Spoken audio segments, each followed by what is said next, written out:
warahmatullahi wabarakatuh. Kami dari kelompok 4 kelas Indralaya Program Studi Pendidikan Kimia Universitas Sriwijaya yang beranggotakan saya Kevin Andra Wijaya, saya Yosi Anggreni, saya Hani Julia Putri, saya Tio Muhammad Pardomon Alfarisi Simanjuntak. Baiklah, judul materi kali ini adalah aplikasi rekayasa genetik. Selanjutnya adalah tujuan. Tujuan pembelajaran ini ialah mahasiswa mampu menyokong aplikasi rekayasa genetika.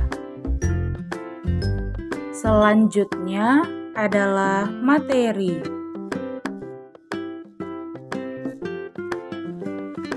Ilmu biologi molekular yang berkembang sangat pesat belakangan ini telah memicu manusia dalam memaksimalkan potensi bioteknologi untuk pemenuhan kebutuhan manusia, baik secara keilmuan maupun praktikal.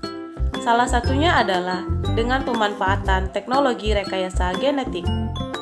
Rekayasa genetik adalah pemanfaatan informasi genomik dengan menggunakan teknologi DNA.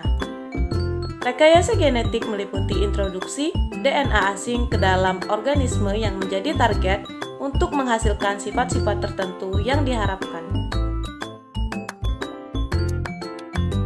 Pemanfaatan teknologi rekayasa genetik telah diaplikasikan pada banyak bidang untuk memenuhi dan menyokong kebutuhan manusia.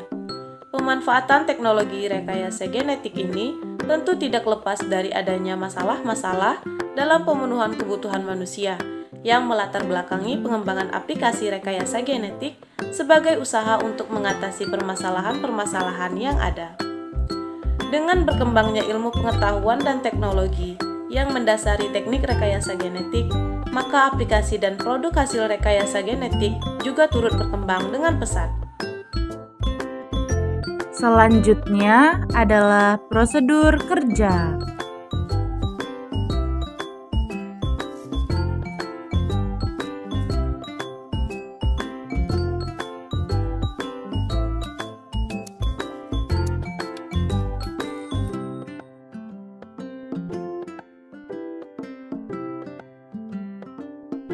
Untuk memahami lebih lanjut mengenai materi kali ini, simaklah video berikut.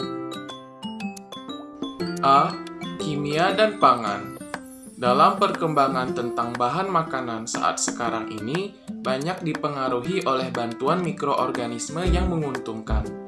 Mikroorganisme sangat besar peranannya dalam bidang pangan. Mikroorganisme dapat mengubah suatu bahan pangan menjadi bahan pangan lain dengan nilai gizi lebih tinggi, rasa lebih enak, lebih mudah dicerna, dan dengan penampilan lebih menarik. Selain pengubahan bahan makanan, mikroorganisme dapat digunakan sebagai sumber bahan makanan oleh manusia maupun hewan. Gambar aplikasi rekayasa genetik dalam kimia dan pangan. B. Kesehatan. Aplikasi rekayasa genetik pada bidang kesehatan yaitu: pertama, hormon adenokortikotropik, berfungsi pengobatan penyakit rematik. 2. Alfa dan gamma interferon, berfungsi sebagai terapi kanker dan infeksi virus.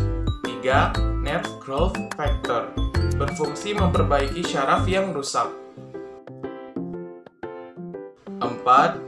Erythropoietin, berfungsi pengobatan anemia. 5. Interleukin 2, berfungsi sebagai pengobatan kanker, merangsang sistem imun. 6. Terapi gen, untuk mengobati penyakit genetik dengan memberikan fragmen asam nukleat tertentu, seringkali berupa DNA pada penderita penyakit genetik. Gambar aplikasi rekayasa genetik pada kesehatan, yaitu pembuatan obat baru, sedang dilakukan dengan mengubah struktur genetik dari sel tanaman. C. Forensik, DNA fingerprinting, untuk mengidentifikasi perbedaan materi genetik dalam rangka menentukan apakah dua sampel DNA berasal dari orang yang sama atau orang yang berbeda. Teknik ini dapat digunakan untuk membuktikan tindakan kriminal. D. Peternakan. 1. Inseminasi buatan dan sexing sperma. Untuk memaksimalkan potensi penjantan berkualitas unggul, karena sperma dari satu penjantan berkualitas unggul dapat digunakan untuk beberapa ratus bahkan ribuan betina. 2. Transfer embrio. Untuk menciptakan induk betina unggul memproduksi anak dalam jumlah banyak tanpa harus bunting dan melahirkan. 3. Hewan transgenik. Untuk memodifikasi genom hewan dengan sengaja yang disusun dari suatu organisme yang dapat mewarisi karakteristik tertentu. 4. Cloning. Multifikasi hewan secara aseksual yang menghasilkan turunan-turunan dengan komposisi genetik yang identik. E. Pertanian. Tanaman transgenik. Aplikasi bioteknologi dalam bidang pertanian dapat membantu dalam percepatan produksi benih, perbaikan sifat-sifat tanaman, hingga menghasilkan jenis tanaman baru. Semua itu bisa dihasilkan dengan cara merekayasa genetika dan kultur jaringan. Salah satu penerapannya adalah memindahkan gen dari satu makhluk hidup ke makhluk hidup lainnya, baik dari satu tanaman ke tanaman lainnya, atau dari gen hewan ke tanaman. Teknik rekayasa genetik pada bidang pertanian antara lain tomat, jagung, kedelai, kol, beras, dan sebagainya. Gambar aplikasi rekayasa genetik pada bidang pertanian dapat dilihat sebagai berikut. Selanjutnya adalah pembahasan. Secara umum, bioteknologi merupakan ilmu yang mempelajari pemanfaatan makhluk hidup seperti bakteri, fungi, dan virus untuk menghasilkan barang atau jasa yang bisa digunakan oleh manusia. Penerapan bioteknologi sendiri sudah merambah ke berbagai sektor, mulai dari pangan, pertanian, medis, industri, hingga lingkungan. Sementara itu, berdasarkan prosesnya, bioteknologi dibagi menjadi dua jenis, yaitu bioteknologi konvensional dan bioteknologi modern. Adapun penjelasan mengenai kedua jenis bioteknologi tersebut, yakni 1. Bioteknologi konvensional merupakan bioteknologi yang memanfaatkan mikroba, proses biokimia, dan proses genetik alami, baik berupa mutasi maupun rekombinasi genetik. Bioteknologi konvensional sudah diterapkan selama ribuan tahun untuk membantu kehidupan manusia. Bioteknologi konvensional diterapkan pada berbagai bidang seperti bidang pangan, pertanian, peternak, dan juga medis. Penerapan bioteknologi konvensional dalam bidang pangan pertama kali diterapkan untuk mengawetkan makanan menggunakan garam. Pengawetan makanan dengan garam ini digunakan oleh mereka yang tinggal di pesisir.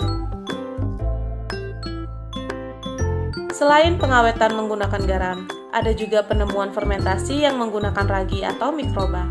Misalnya, fermentasi susu yang menggunakan bakteri untuk menghasilkan keju. Contoh lainnya adalah pemanfaatan mikroba untuk pembuatan tempe, nata de coco, yogurt, asinan, kecap, tauco, tape, dan sebagainya.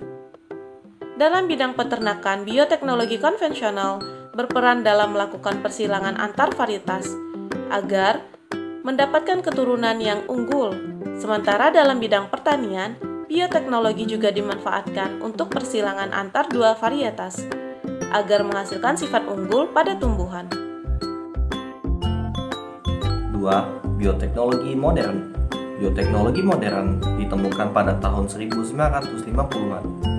Jenis bioteknologi ini merupakan perkembangan dari bioteknologi konvensional, di mana bioteknologi modern muncul dari penemuan DNA sebagai materi genetik yang bisa beraplikasi dan berperan dalam pewarisan sifat.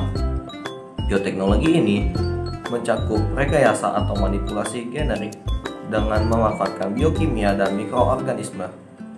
Penerapan bioteknologi modern dapat ditemukan dalam berbagai aspek kehidupan, mulai dari reproduksi, pertanian, media, industri, hingga lingkungan. Dalam bidang reproduksi manusia, bioteknologi menghadirkan metode bayi tabung. Sementara dalam reproduksi hewan, bioteknologi dimanfaatkan untuk inseminasi buatan maupun pengkloningan. Pada reproduksi tumbuhan, bioteknologi modern dimanfaatkan untuk kultur jaringan yang menghasilkan tumbuhan unggul. Di bidang pertanian, bioteknologi membantu menciptakan tumbuhan dengan rasa yang lebih unggul, tahan terhadap hama, dan juga cuaca ekstrim. Sementara untuk bidang medis, bioteknologi berperan dalam menciptakan hormon insulin untuk membantu kelangsungan hidup penderita diabetes. Di bidang industri, bioteknologi modern digunakan dalam proses biofuel sebagai sumber energi. Sementara untuk industri makanan, bioteknologi dimanfaatkan sebagai pengukur kualitas dan digunakan untuk mengawetkan makanan dengan tetap mempertahankan nutrisinya.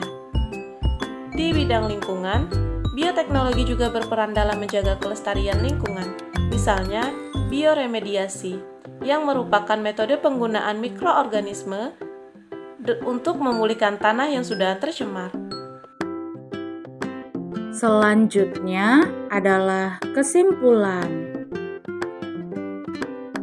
1. Aplikasi rekayasa genetika diterapkan dalam bidang kesehatan, forensik, peternakan, dan pertanian. 2. Bioteknologi merupakan ilmu yang mempelajari pemanfaatan makhluk hidup seperti bakteri, fungi, dan virus untuk menghasilkan barang atau jasa yang bisa digunakan oleh manusia. 3. Bioteknologi konvensional merupakan bioteknologi yang memanfaatkan mikroba, proses biokimia, dan proses genetik alami. 4. Penerapan bioteknologi modern dapat ditemukan dalam berbagai aspek kehidupan, mulai dari reproduksi, pertanian, media, industri, hingga lingkungan. Terima kasih telah menyaksikan video kami. Semoga video ini dapat bermanfaat bagi kita semua. Akhir kata, wassalamualaikum warahmatullahi wabarakatuh.